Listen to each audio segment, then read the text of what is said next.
Olá, pessoal! Sejam bem-vindos à nossa aula de Fisiologia do Sistema Respiratório acerca da mecânica ventilatória.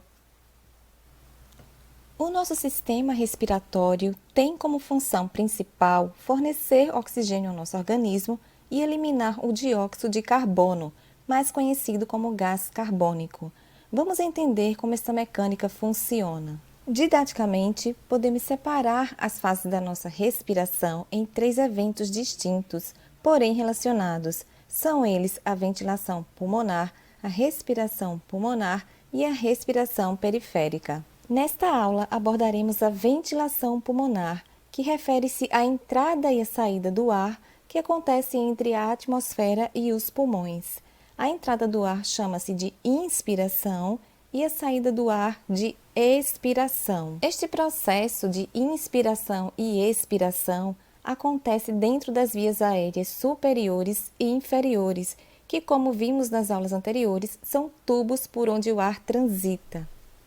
Quando nossas vias aéreas superiores captam o ar atmosférico, ele é direcionado para os pulmões, que são órgãos formados por milhões de alvéolos pulmonares revestidos por membranas denominadas de pleuras. Os pulmões têm sua localização dentro da cavidade torácica, a qual é responsável pela dinâmica que acontece no sistema respiratório.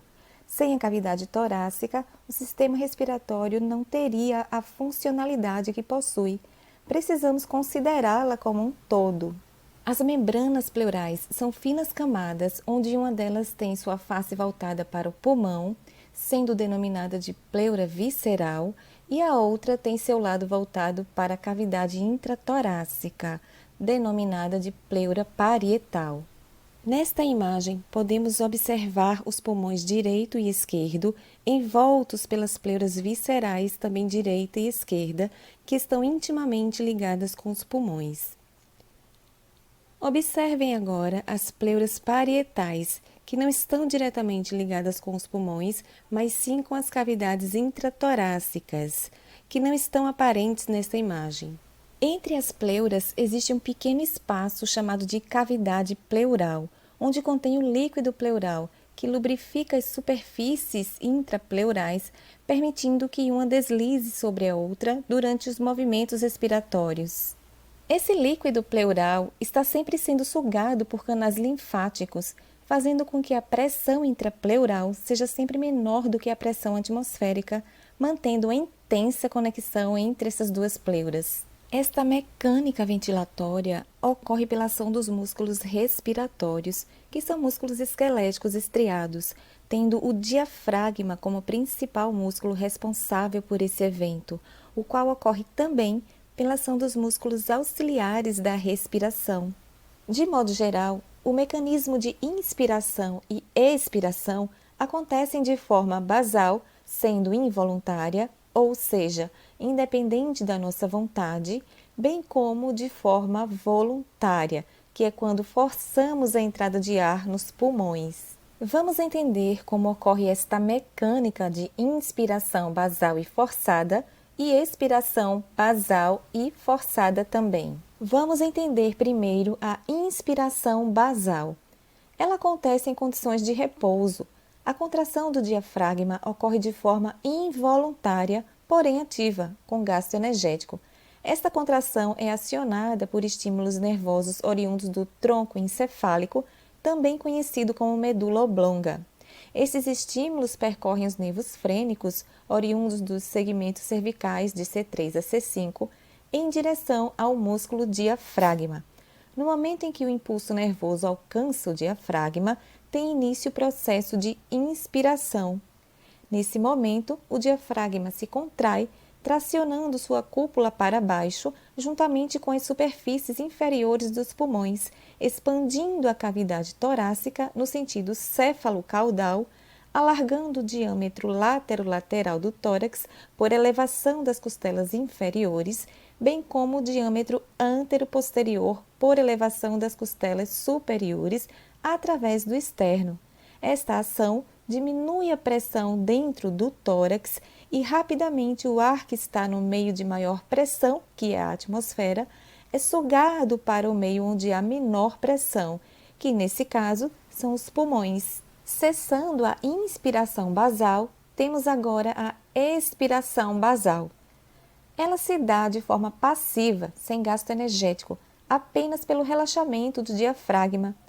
Ocorre em virtude do cessamento dos estímulos nervosos que promoveram a contração do diafragma. Neste momento de relaxamento dos músculos inspiratórios, tem início a retração elástica dos pulmões, da parede torácica e das estruturas abdominais que comprimem os pulmões, aumentando a pressão na cavidade intratorácica, expulsando o ar para o meio onde há menor pressão, que neste momento é a atmosfera. Durante a respiração basal, a inspiração depende principalmente da contração do diafragma, mas há também nesta mecânica a contração dos músculos intercostais em sua porção paraesternal, acontecendo em segundo plano, tá, gente? Os músculos intercostais paraesternais têm suas origens na margem do externo e se inserem nas porções superiores das costelas. A contração desses músculos auxilia no levantamento do gradil costal superior. Quanto à inspiração e expiração forçadas, que ocorrem de forma voluntária, podemos classificar em duas categorias os músculos que atuam nesse processo, os que elevam as costelas e os que deprimem as costelas e o externo. Dentro dessas categorias de músculos, distinguem-se dois grupos, os músculos principais e os músculos acessórios da respiração. Os músculos acessórios só atuam durante a inspiração e expiração forçadas. Neste ponto da aula, já entendemos como ocorre a mecânica de inspiração e expiração basais. Vamos entender agora a dinâmica da inspiração e expiração forçadas. Na inspiração forçada, os principais músculos atuantes são os intercostais externos e o diafragma. Quanto aos músculos acessórios que atuam na inspiração forçada, temos o esternocleidomastoideo, escalenos anteriores, médios e posteriores, levantador da escápula, o trapézio, peitorais maior e menor, serrátil anterior e serrátil posterior superior. Quanto à expiração forçada, temos os intercostais internos como principais músculos atuantes neste processo. Trabalhando em conjunto com os músculos intercostais internos, nesse processo de expiração forçada, temos os músculos acessórios, que têm um papel muito importante em todo o processo. Eles potencializam a ação da retração elástica dos pulmões e das outras estruturas supracitadas que comprimem os pulmões, aumentando a pressão na cavidade intratorácica, forçando a expulsão do ar para o meio externo.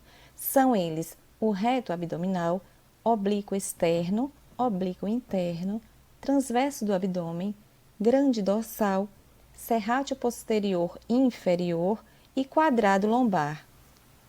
Chegamos ao final desta aula. Fiquem atentos às próximas aulas que terão como temas a respiração pulmonar e a respiração periférica. Aguardo vocês. Até lá!